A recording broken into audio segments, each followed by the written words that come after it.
Hello people, I am the Real Comic Book Gamer. Today I'm going to be discussing the current state of Deathstroke.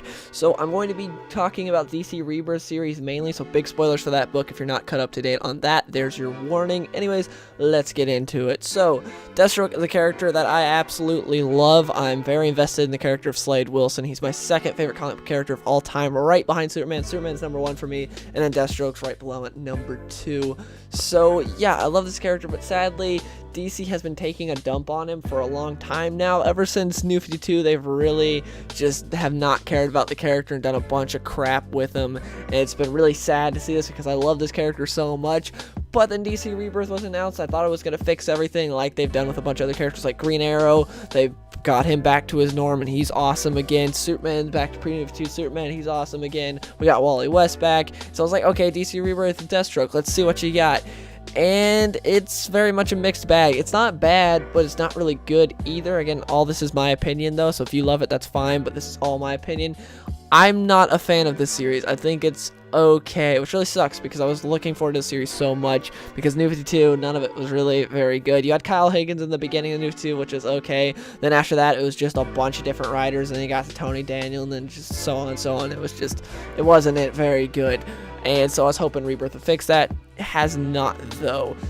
First off, with this story, the first story is 8 issues, so that's a hefty story, and it's called The Professional. It's written by Christopher Priest, and I was excited to see what he could do because I heard some great stuff about him, but I hadn't really read anything from him. But I heard he's a really good writer, and that DC, did a good job of getting him to write it because he had kind of been out of the biz for a bit. He hadn't written much lately, and yeah, I was excited to see what he could do. But he does the same thing that every other Deathstroke writer does, and you know what that is? Brings his family into it, which was not needed. I talked about this prior to Deathstroke Rebirth coming out. I talked about how the first thing you need to do is leave his family out of it. You need to do a Deathstroke-centric story without his family and bring them in way later down the line, because every single writer who has touched Deathstroke has done some type of story with his family, and it's so annoying. We constantly get it. It's been done to death. Deathstroke is Deathstroke is a character that does not rely on his family to have good stories. There are plenty of great Deathstroke stories that do not involve his family, that don't have them being heavily involved. But sadly, nope, we get this. It's heavily involved on his family. Also, with this series that I don't like that they do is they Mad Maxed it. What I mean by that is, yeah, sure, the name of the series is Deathstroke, and he's always on the cover, but he's not necessarily the main character of each issue. He's kind of there. You see him a good bit, but you're not really getting things from his POV. You're not really in his head. It's just like, oh, well, I'm getting more about Rose in this issue. Okay, oh, this issue Superman shows up. Superman's more of a main character than Deathstroke in this issue. What? I'm paying to see Deathstroke. Like, Superman is my favorite comic book character, but I bought this to see Deathstroke, not Superman. Superman being an issue, that's fine, but I would prefer more Deathstroke in this issue than Superman. Why am I getting more Superman in a book called Deathstroke? This doesn't make any sense. Why am I getting more Rose in a book called Deathstroke? None of this makes any sense to me. And I think that's really stupid because that's what was really cool about the Deathstroke solo series in the 90s by Marv Wolfman, which I still think is like the pinnacle of Deathstroke in the beginning anyways. Later on that series got really weird, but in the first half of it, it was really good. And I thought what was really cool about that, and what's really cool about a lot of solo books, is the fact that we got inside the head of Deathstroke, because in Teen Titans, we mostly saw that, okay, Deathstroke looks like a terrible human being. He is this villain that is awful. And then the Deathstroke solo series, they revealed more that he's an anti-hero and he's not that bad of a guy, and he's got like some morals and a set of codes and everything. It's like, oh, this is very interesting. I like seeing things from his POV. I like hearing his thoughts on these things. I like being inside his head. This is awesome. And then DC Rebirth, that's not the case. In Deathstroke Rebirth, we're not inside his head, really.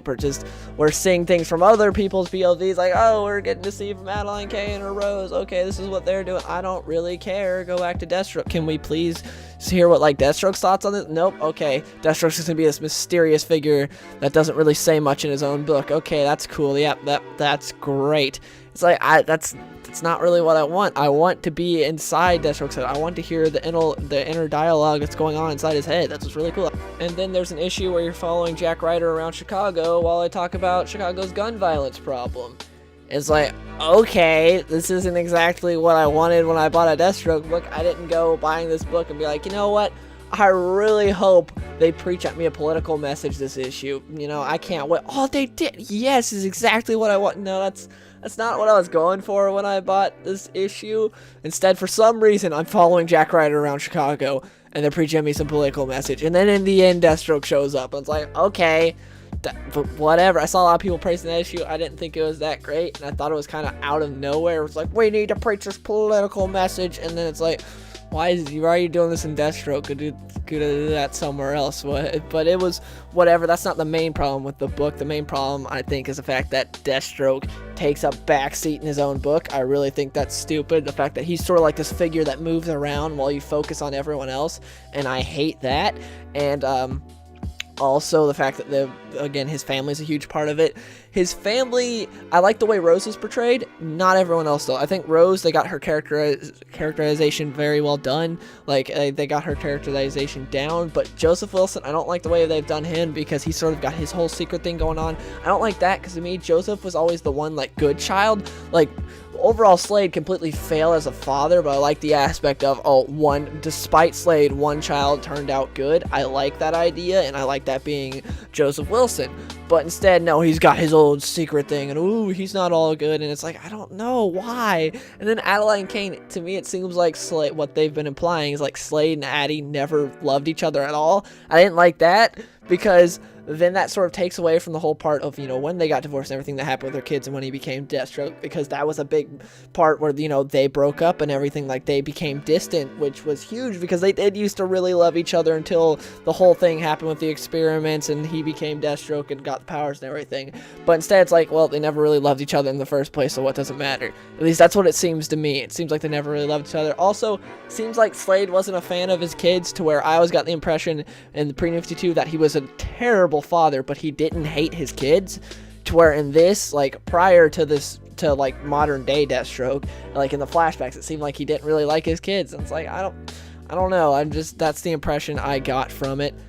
But yeah, there are some good things with this series. Like I said, I like the characterization of Rose in this book. I like that classic Wintergreen is back. There's some great dialogue between Deathstroke and Rose on the rooftop in issue 3, I believe it was, where he's just like, you know, Rose, I'd take you more seriously if I actually thought you believed in something. I really like that whole dialogue, like that scene. It was really good. It was really well done. In issue 4 or 5, I can't remember, it was one of those issues where they captured Damian Wayne. That issue I really loved, and I loved seeing how Deathstroke concocted this plan to capture Damian. I thought that was cool, but overall, I'm just not that big of a fan of this series. It's done more wrong than right, but it comes to like okay, because it's like, okay, at least it's not as bad as the previous Deathstroke series where they had guest of the week like every single time a new issue. They're like, oh, it's Red Hood, it's Ra's al Ghul, ooh, who is gonna be the next big name we put in here, so you buy our Deathstroke book because our writing is garbage. At least Christopher Priest hasn't done that, but he did do the typical, oh, we're going to do a story that focuses around the Wilson family, which every single Deathstroke writer does, and it's been done to death, and I don't need to see more about the Wilsons. Just give me some time off from the Wilsons. Give me a Deathstroke-centric story. Also, I feel like the book kind of lacks focus, where Deathstroke could give it that focus if you made him truly the main character and went inside his head. But instead, it's like it lacks focus to me. Again, it's kind of like, whoa, who's in this issue? Oh, Rose is? We'll make her the main character. Oh, we'll make Superman the main character. But Deathstroke's always this figure sort of in the background moving around. And yeah, just overall, I'm not the biggest fan of it. I do think it'll get good down the line, though, because I think right now Christopher Priest is trying to establish his Deathstroke, and once that's sort of done, once he's got that down pat, he might explore different stories that are more interesting than just Deathstroke's family, Jack Ryder in Chicago, and it's like, I don't care about that stuff, and so hopefully he goes to more interesting Deathstroke-centric stories. That's what I'm hoping for, and not like big, like, oh, Deathstroke's going to take on Harley Quinn, he's going to take on this big superhero, whatever. Hopefully it's less of that and more like Deathstroke is going to go take this guy down, or this guy down, just this random person, this political figure, this corrupt politician, something like that. I'm hoping, but yeah, we'll see. But yeah, guys, please let me know in the comments below, what do you think of the current Deathstroke Rebirth series? Do you think it's great? Do you think it's okay? Do you think it's terrible? Do you think it's good? Like, what are your thoughts on it? Please let me know in the comments below. Also, Judas Contract looks awful. Why would you do one of the best Deathstroke stories ever with Damian Wayne and the New 52 setup? And it's just,